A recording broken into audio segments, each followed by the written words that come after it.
Mengapa hanya ada satu Tuhan, namun ada Bapa, Putra, dan Roh Kudus? Banyak orang belum pernah mendengar jawaban yang sebenarnya. Banyak orang terjebak pada pertanyaan ini. Jika hanya ada satu Tuhan, mengapa Alkitab menyebutkan Bapa, Putra, dan Roh Kudus? Bukankah ini berarti ada 3 Tuhan? Sebenarnya, Alkitab tidak pernah mengatakan Tuhan adalah 3 Tuhan.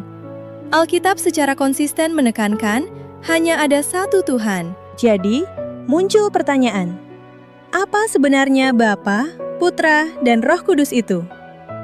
Kuncinya terletak pada pernyataan ini. Tuhan itu satu, tetapi Dia mendekati umat manusia dengan cara yang berbeda. Marilah kita lihat terlebih dahulu siapa Putra itu. Alkitab berkata, pada mulanya adalah Firman. Firman itu bersama-sama dengan Tuhan, dan Firman itu adalah Tuhan.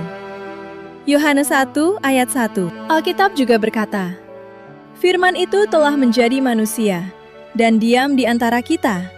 Dan kita telah melihat kemuliaannya, yaitu kemuliaan yang diberikan kepadanya sebagai anak tunggal Bapa, penuh kasih karunia dan kebenaran. Yohanes 1 ayat 14. Firman di sini tidak lain adalah Tuhan sendiri. Yesus bukan Tuhan yang kedua, melainkan Tuhan yang mengenakan tubuh manusia dan masuk ke dunia manusia. Jadi sebabnya Yesus berfirman, Aku dan Bapa adalah satu. Yohanes 10 ayat 30. Bukan 2 Tuhan, adalah Tuhan yang sama yang dinyatakan dalam cara yang berbeda. Apa arti Bapa? Itu tidak berarti bahwa Tuhan benar-benar melahirkan Tuhan yang lain, tetapi lebih tepatnya bahwa Tuhan ada di surga, sumber dan penguasa segala sesuatu. Yesus menyebut Tuhan sebagai Bapa untuk mengajarkan kita. Kita dapat mendekat kepada Tuhan dan percaya kepadanya seperti seorang anak kecil. Dan siapakah Roh Kudus itu? Roh Kudus bukanlah perasaan, energi, atau atmosfer. Roh Kudus adalah cara Tuhan berdiam di dalam manusia. Setelah Yesus naik ke surga, Tuhan tidak pergi. Dia terus membimbing, mengingatkan, mengubah, dan menyertai manusia melalui Roh Kudus. Bapa ada di surga, Putra ada di bumi, dan Roh Kudus ada di dalam manusia. Ini bukanlah pemisahan, melainkan Tuhan yang sama yang terus hadir bersama umat manusia. Kita dapat memahaminya seperti ini. Air dapat berupa es, air, uap air. Bentuk yang berbeda, tetapi esensinya tetap sama, H2O.